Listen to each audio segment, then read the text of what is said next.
इस वक्त की बड़ी खबर जानिए आप। एनएसए अजीत डोभाल की प्रधानमंत्री नरेंद्र मोदी से इस समय मुलाकात चल रही है। ये बड़ी खबर हम आपको बता दें। प्रधानमंत्री आवास पर इस वक्त एनएसए अजीत डोभाल मौजूद हैं। प्रधानमंत्री नरेंद्र मोदी के साथ high level meeting NSA Ajit Doval कर रहे हैं। आप जानते हैं जिस तरीके से भारत की तरफ से सफलतापूर्ण तरीके से ऑपरेशन सिंदूर को अंजाम दिया गया, पाकिस्तान में आतंकवाद को नेस्तनाबूद किया गया, इसके बाद भारत पूरी तरीके से अलर्ट पर, जो स्थिति बनी हुई है उस पर भारत की पैनी नजर है।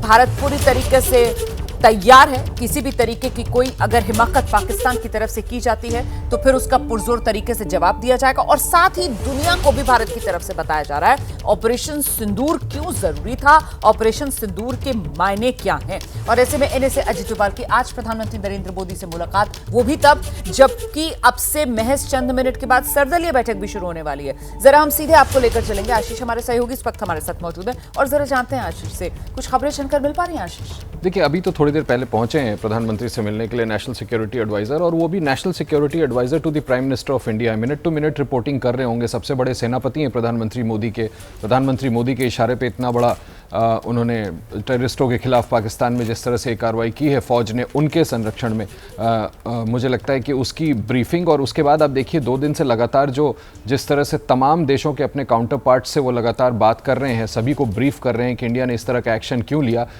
इस बीच जिस तरह से पाकिस्तान तमाम कुछ देशों को जो उनके समर्थन में खड़े हैं उनको ब्रीफ करके अपनी तरफ से तर्कबाजी कर रहा है, उसकी काट क्या हो, वर्ल्ड स्टेज पर क्या आर्ग्यूमेंट्स रखने हैं। आप ठीक कह रही हैं, चंद मिनटों बाद ऑल पार्टी मीटिंग भी है। और अगर पाकिस्तान की तरफ से किसी भी तरह का मिस एडवेंचर होता है, जो पाकिस्तान के प्रधानमंत्री कल पहले उन्होंने शाम के वक्त नेशनल सिक्योरिटी कमेटी की बैठक के बाद अपना बयान जारी करके कहा कि पाकिस्तानी सेना को अधिकृत किया है कि वो इंडिया को रिस्पॉन्ड कर सकता है, they are well within their rights. और उसके बाद शाम के वक्त जो उन्होंने जो तकरीर की उसमें ये तक आरोप लगा दिया कि बलूचिस्तान में जो कुछ भी कार्रवाई बीएलए उनके खिलाफ कर रही है उसमें भी भारत का हाथ है।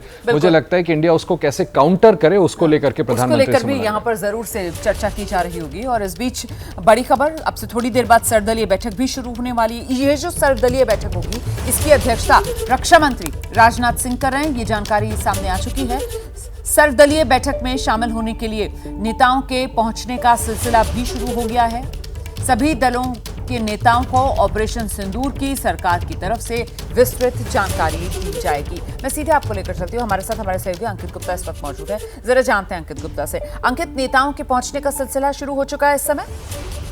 जी बिल्कुल, नेताओं के पहुंचने का सिलसिला शुरू हो चुका है और फिलहाल केंद्रीय मंत्री पहुंच चुके हैं सरकार की तरफ से। उसके अलावा अलग अलग राजनीतिक दलों के तमाम नेता यहाँ पर पहुंच चुके हैं। वो जो है राजनीतिक दल जिनके प्रतिनिधि बड़ी बैठक में शामिल हो रहे हैं, प्रफुल्ल पटेल एनसीपी से पहुंच चुके हैं, सुप्रिया से पहुंच चुकी हैं, उसके अलावा रामगोपाल यादव पहुंच चुके हैं।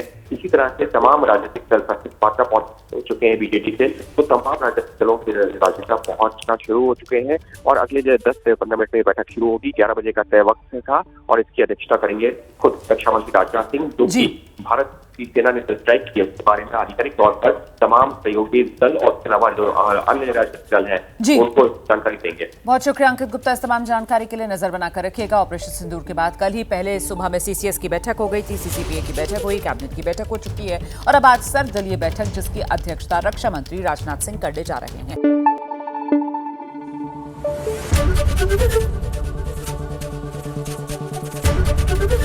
एबीपी न्यूज आपको रखे आगे।